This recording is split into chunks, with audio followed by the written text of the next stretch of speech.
10장 4절까지 이사야 9장 13절부터 10장 4절의 말씀까지입니다.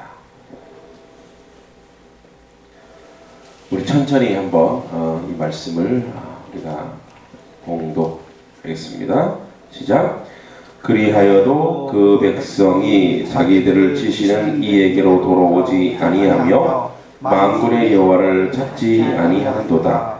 그러므로 여호와께서 하루 사이에 이스라엘 중에서 머리와 꼬리와 종려 가지와 갈대를 끊으시리니 그 머리는 곧 장로와 존귀한 자요 그 꼬리는 곧 거짓말을 가르치는 선지자라. 백성을 인도하는 자가 그들을 미혹하니 인도를 받는 자들이 멸망을 당하는도다. 이 백성이 모두 경건하지 아니하며 악을 행하며 모든 입으로 망령되이 말하며 그러므로 주께서 그들의 장정들을 기뻐하지 아니하시고 그들의 고아와 가부를 긍휼히 여기지 아니하시리라. 그럴지라도 여호와의 진노가 돌아서지 아니하며 그의 손이 여전히 퍼져 있으리라. 대저 악행은 불타오른 것 같으니 곧 진레와 가시를 삼키며 빽빽한 숯불을 살라 연기가 위로 올라가게 함과 같은 것이라. 만군의 여호와의 진노로 말미암아 이 땅이 불타리니 백성은 불의 섭과 같을 것이라. 사람이 자기 형제를 아끼지 아니하며 오른손으로 움킬지라도 줄이고 왼손으로 먹을지라도 배부르지 못하며 각각 자기 팔의 고기를 먹을 것이며 므낫세는 에브라임은 므낫세를 먹을 것이요 또 그들이 합하여 유다를 치리라. 그럴지라도 여호와의 진노가 돌아서지 아니하며 그의 손이 여전히 퍼져 있으리라. 불의한 법령을 만들며 불의한 말을 기록하며 가난한 자를 불공평하게 판결하며 가난한 내 백성의 권리를 박탈하며 가부에게 토색하고 고아의 것을 약탈하는 자는 화 있을진저. 벌하시는 날과 멀리서 오는 환난 때에 너희가 어떻게 하려느냐. 누구에게로 도망하여 도움을 구하겠으며 너희의 영화를 어느 곳에 두려느냐. 포로된 자의 아래에 굽부리며 죽임을 당하는 자의 아래에 엎드러질 따름이니라. 그럴지라도 여호와의 진노가 돌아서지 아니하며 그의 손이 여전히 퍼져 있으리라. 아멘. 자, 우리가 지난번에 9장 1절에서 7절의 말씀에는 아주 그 메시아께서 오시고 하나님께서 만군의 여호와 열심히 7절에 이를 이루시리라 해놓고 그 다음에 계속 일관되는 말씀이 뭐냐면 죄를 지적합니다. 그리고 하나님이 벌을 내리시겠다고 하는데 자, 이러한 말이 반복적으로 나오고 있습니다. 자, 이런 이것을 이제 문학적 용어로 문학적으로 보고 문장 구조로 봤을 때 종결 어미를 똑같은 말로 반복을 합니다. 종결 어미 마지막의 말을 그래서 12절에 그럴지라도 여호와의 진노가 돌아서지 아니하며 그의 손이 여전히 펴져 있으리라. 그리고 또 17절에 그럴지라도 여호와의 진노가 돌아서지 아니하며 그의 손이 여전히 펴져 있으리라. 그리고 또 21절에 그럴지라도 여호와의 진노가 돌아서지 아니하며 그의 손이 여전히 펴져 있으리라. 그 다음에 10장 4절에 그럴지라도 여호와의 진노가 돌아서지 아니하며 그의 손이 여전히 펴져 있으리라 라는 말로 4번이나 이 전체의 구조가 반복됩니다. 그리고 이스라엘의 죄를 구분하면 20가지도 넘지만 한 16가지로 바로 8절부터 10장 4절까지의 계속 지적하고 있습니다. 하나님께서 교만과 완악함과 불순종과 하나님께 돌아오지 않는 것과 거짓 증거, 경건하지 않고 악을 행하며 입이 망령되고 고와 가부를 불쌍히 여기지 않고 악이 불타오를 것이며 형제들을 아끼지 않고 서로 먹고 불의한 명령을 하며 불의한 기록을 하며 불공평하며 가부와 고아를 토색한다. 이렇게 16가지나 되는 죄를 계속 얘기하시고, 그리고 나서 이제 너희가 너희들을 벌한다. 그런데 내가 너희가 이런 죄를 가지고 있고 내가 그 벌을 해도 그럴지라도 나의 진노가 돌아서지 않을 것이고 나의 손은 펴져 있다. 여호와의 손이 이제 하나님의 진노는 펴져 있다. 하나님의 사랑은 그의 품 안에 이렇게, 그러니까 그의 사랑을 받는 건 품으로 얘기하고 하나님이 버린 거죠. 내 손이 너희들을 잡은 것이 아니라 그냥 펴져 있는 거예요. 그대로 방임하고 그대로 방치한다는 거죠. 자, 그러면 이 대조되는 이 부분을 우리가 어떻게 고민해야 되고 어떻게 해석해야 될 것인가? 분명히 하나님께서 만군의 여호와 열심을 이루시리라 하나님의 열심을 얘기하셨는데, 그 다음에 계속 되어지는 것은 그분의 열심에 대한 희망적인 메시지와 희망적인 말이 아니라 우리 사람이 가지고 있는 죄악과 죄성을 계속 지적하시고 그것을 16가지나 말씀하시고, 그리고 나의 진노가 내가 이렇게 너희들을 벌을 하더라도 나의 진노는 이것이 회복되지 않을 것이다. 내 손은 여전히 너희에게 펴져 있다라고 말씀하고 계십니다. 어차피 이건 하나님의 방임은 저주일 수 있습니다. 아니, 그대로 방치한다는 것은 오늘 전체적인 말씀에서도 이야기되는 것이 그런 것입니다. 그러면 왜 하나님은 이러한 이스라엘, 북이스라엘과 또 이스라엘만 말하는 것이 아닐 것입니다. 유다 포로된 얘기하는 거 보면 이것은 유다에게도 포함된 일입니다. 그리고 하나님께서 말씀하시기를 내가 내 하나님의 하나님의 그 열심, 하나님의 전능하심으로 이런 구원을 이루신다라고 얘기하고 계실까요?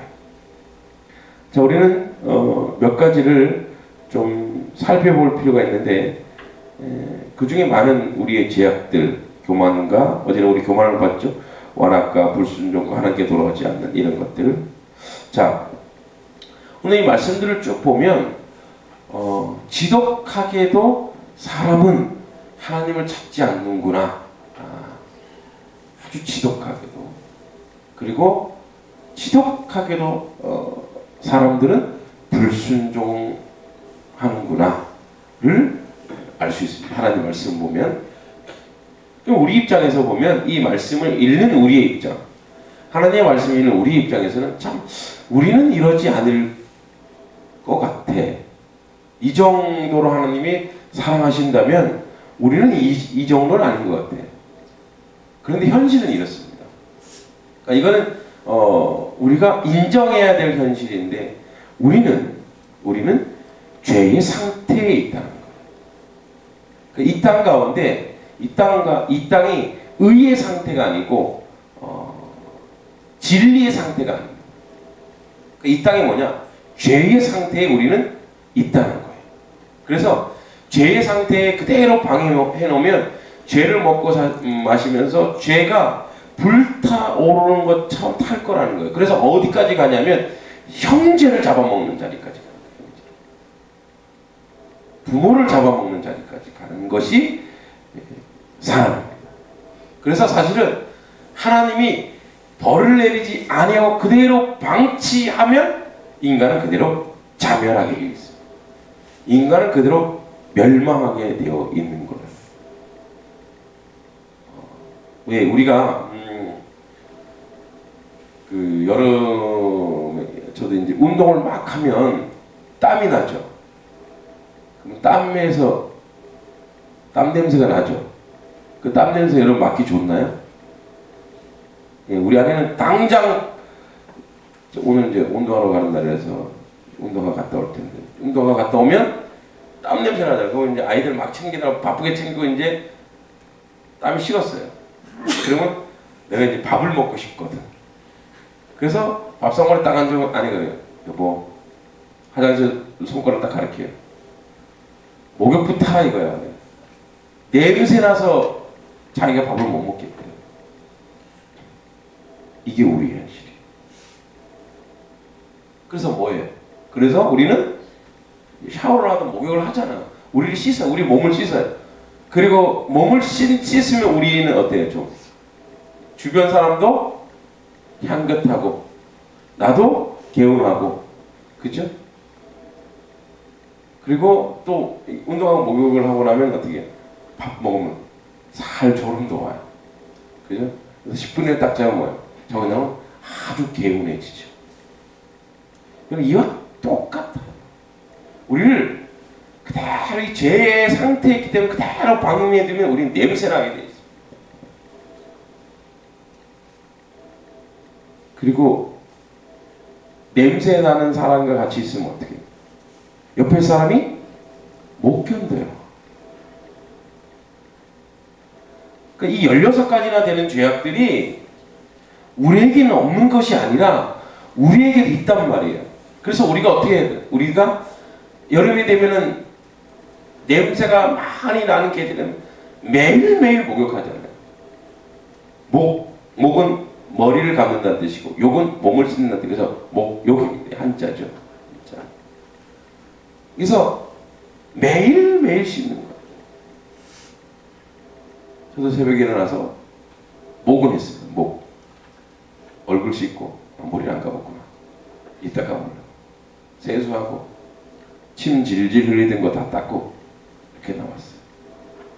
우리는 우리 몸이 지저분한 거 우리가 알아요. 근데 우리 과거에 여러분, 우리 어렸을 때 저는 그렇게도 몸을 안 씻었던 것 같아요. 저만 그런 것처럼 그렇게 가만히 계시는데 여러분들도 마찬가지죠. 어렸을 때 그냥 저 어렸을 때 사진 찍은 거 보면은 아이고 고양이처럼 그렇게 뛰어놀고 돌아다니는 거예요.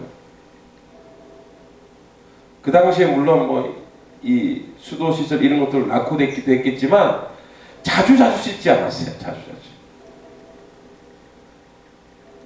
어렸을 때는. 그러나 커서는요. 요즘 저도 어젯밤에 우리 아이들이랑 이제 저도 양육하면서 저도 실천해야 돼서 우리 아이들이랑 어저께 이제 밤에 놀아줄 데 없어요. 오름이 내는 거기서 막 운동도 하고 공도 차고 공받기도 하고 땀이 나니까 들어가니까 이제 큰 놈은 딱 들어가니까 벌써 밑에 설교 준비하고 있는데 샤워하고 딱 나왔어요. 근데 둘째는 딸내미니까 씻고 막내는 몸이 더러워서 씻는 것이 아니라 물놀이를 하기 위해서 샤워장으로 들어가는 거예요. 노는 거니까 들어가는 거예요. 그러니까 자기가 더럽다고 생각하지 않아요. 얘는 요즘 우리 교회 이렇게 보면 이렇게 손잡이가 다 깨끗하죠. 우리 이거 희서가 다 닦고 다녀요. 이거 이렇게 반들반들 빛나지 않아요? 다 닦고 다녀요. 희서야, 그거 하면 너 손에 먼지 다 묻어. 처음에는 안 그래요. 계속. 그리고 그것이 지저분한지 몰라요. 그 상태에서 빵을 그 빵 받아 먹어요. 예. 왜요? 모르니까. 여러분, 우리가 죄의 상태에 있다는 건 이런 거 이렇게요.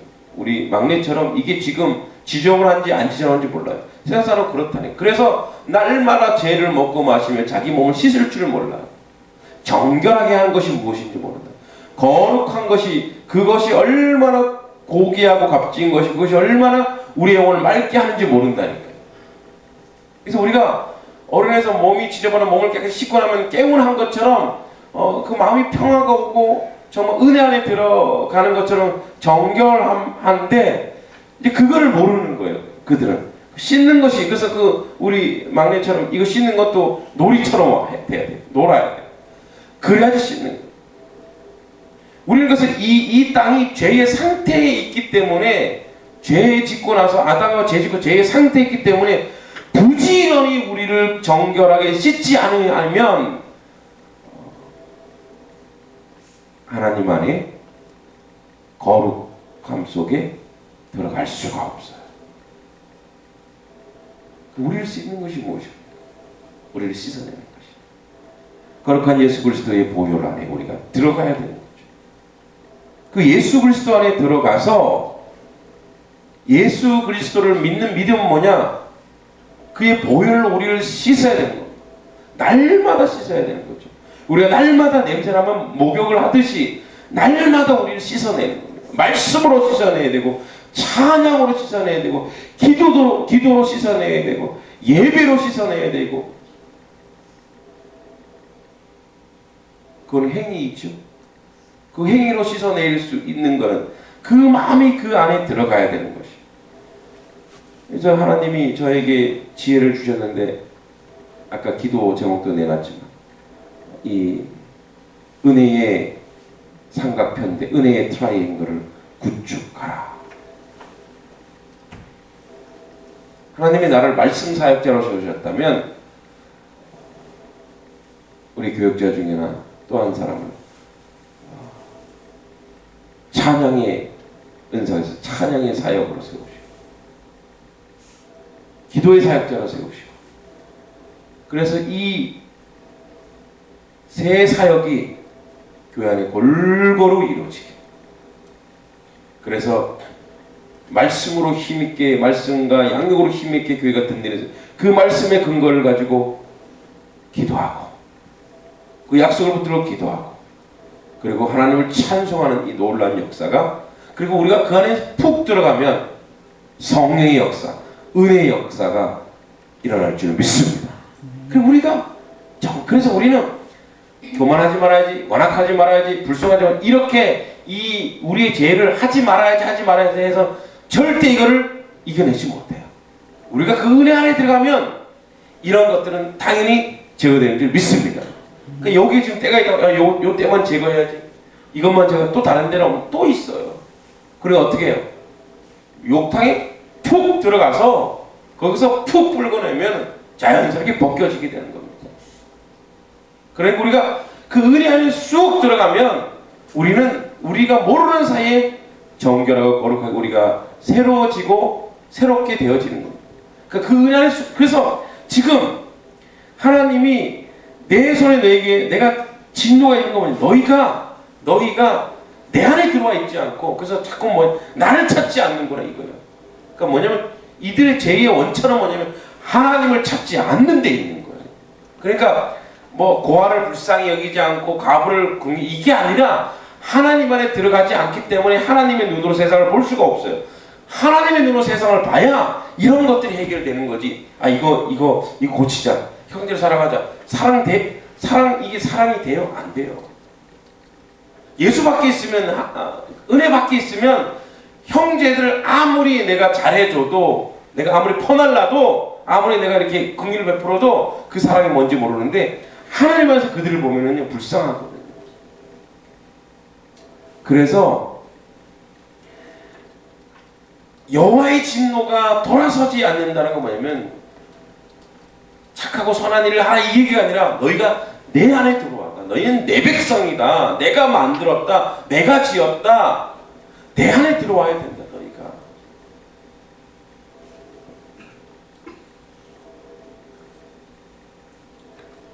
그래서 이 하나님의 진노가 계속되어지는 것은 하나님의 안에, 하나님의 은혜 안에, 우리가 죄의 상태에 있다면 죄의 상태에 있기 때문에 그대로 우리는 늘 방치되어 있을 수밖에 없습니다. 그래서 우리는 예수 그리스도 안으로 우리가 들어가야 되는. 그래서 어느 정도냐? 거기에 한 발문 담그면 안 돼요. 그럼 계속 오염될 수 있어요. 거기에 아주 푹 들어가 있어요.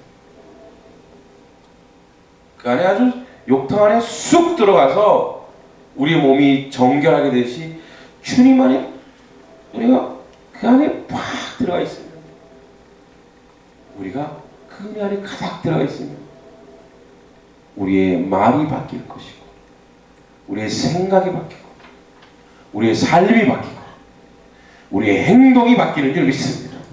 이게 안 되니까 뭐예요? 계속 우리는 죄의 상태에 머물고, 그러니까 우리를 그대로 내버려 두면 우리는 그대로 이거는 중간은 없어요. 중간이 없다. 그대로 거기에 그 죄 속에 폭풍 칠 수밖에 없습니다. 그래서 원래 이 에브라임과 므낫세는 요셉의 두 아들 아닙니까? 야곱이 죽기 전에 장자 삼은 아이들. 축복의 통로였습니다. 근데 서로가 서로를 먹는데요. 그리고 서로가 약한 자를 약탈하는 자리까지 가요. 요즘에 그 인터넷을 보면 얼마나 사람들이 약한지요. 그 기독교인들에 대하여 또 하나님 있는 사람들에 대하여 아주 노골적으로 그들을 이렇게 폄하하고 괴롭히는 말들이 많아요. 그럼 저도 그거 보면 막 화가 치밀어 올라요. 이걸 한마디 할까? 이렇게 SNS에 보면 좀 아는 지인이 교회를 다니는데도 그런 그 사람은 그러한 믿음이 없는 거죠. 그런 그 안 좋은 글들을 올려요. 그리고 그걸 찬탄하고 있어요. 정말 끊임없이 사람은 하나님을 거역하고 그렇게 살아가고. 그러니까 그거를 인생의 가장 큰 목표. 사탄은 악한 영은 이렇게 우리를 아주 노골적으로 괴롭힙니다. 여러분 오늘도 우리가 예수 그리스도 안에 푹 들어가 있지 않으면, 은혜 안에 가득 들어가 있지 않으면, 말씀 안에 채워지지 않고 은혜 안에 들어가 있지 않으면 우리는 사탄의 종이 될 수밖에 없습니다. 이건 분명히 중간은 없습니다. 우리가 은혜 안에 들어있지 않으면 죄 안에 있을 수밖에 없습니다. 우리 예수 그리스도 안에 거룩하신 하나님 안에 들어있지 않으면 우리는 멸망과 심판의 길로 갈 수밖에 없습니다. 오늘도 우리 모든 한 명 성도여 거룩한 은혜 안에 예수 그리스도 안에 있어서 여호와의 진노가 돌아서지 아니하고 그 손이 펴져 있는 것이 아니라 여호와의 사랑이 여전히 우리 가운데 있고 우리가 그의 품 안에 있는 오늘 하루가 되길 주의 이름으로 축복합니다. 기도하겠습니다. 하나님 은혜를 감사합니다. 아버지, 우리가 여호와의 진노 아래 있는 것이 아니라 여호와의 은혜와 사랑 안에 있을 수 있도록 오늘 하루도 주의 날로 선포하고 주의 시간으로 선포하고 주의 백성됨을 고백하며 살아가는 저희들의 모습이 되도록 인도하여 주시옵소서. 예수님의 이름으로 기도합니다. 아멘. 하늘에게